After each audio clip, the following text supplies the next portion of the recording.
ఎలా ఉన్నారండి? ఇండియన్ డైరీకి స్వాగతం. ముందుగా అందరికీ విజయదశమి శుభాకాంక్షలు.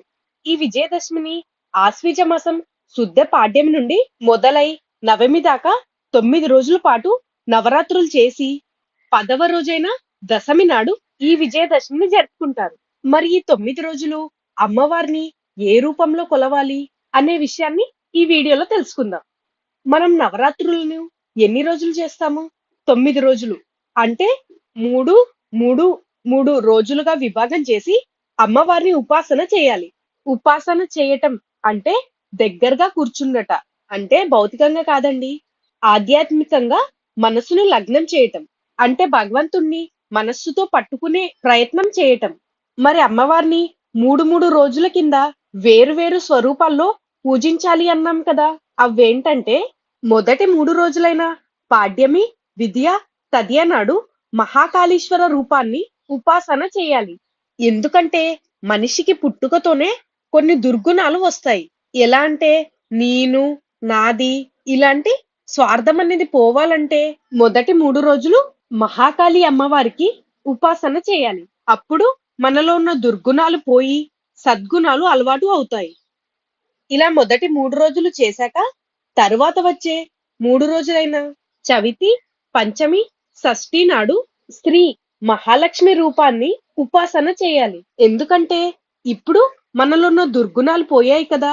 మరి మనకి సద్గుణాలైన ధర్మము, త్యాగము, ఓర్పు, స్వార్థం తగ్గటం ఇలాగా మంచి గుణాలు కలగటం కోసం మహాలక్ష్మి అమ్మవారిని ఉపాసన చేయాలి.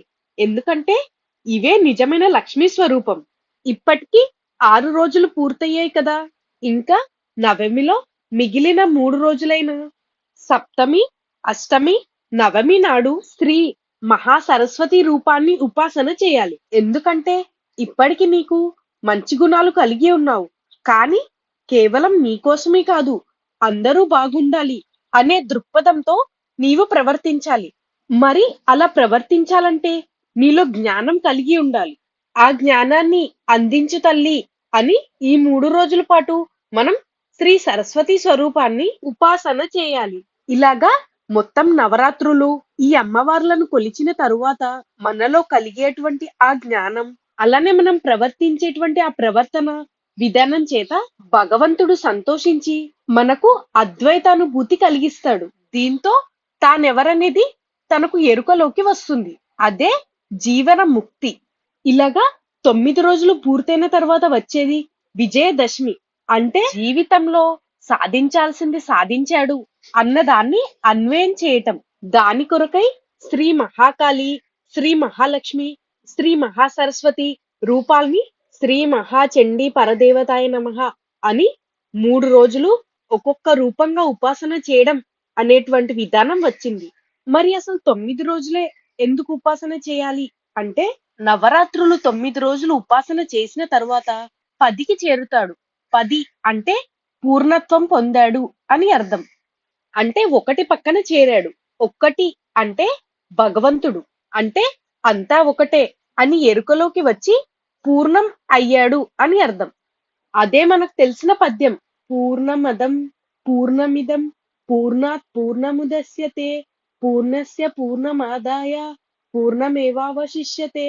ఓం శాంతి శాంతి శాంతి. అంటే ఆ ఒక్కటి ఏంటో తెలిసింది. అది తెలియటమే అంతా ఒకటి తప్ప మరొకటి లేదు, అద్వైతం అని తెలుస్తుంది.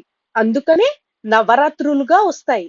మరి రాత్రి ఎందుకు అంటే రాత్రి అంటే చీకటి, అంటే అజ్ఞానం.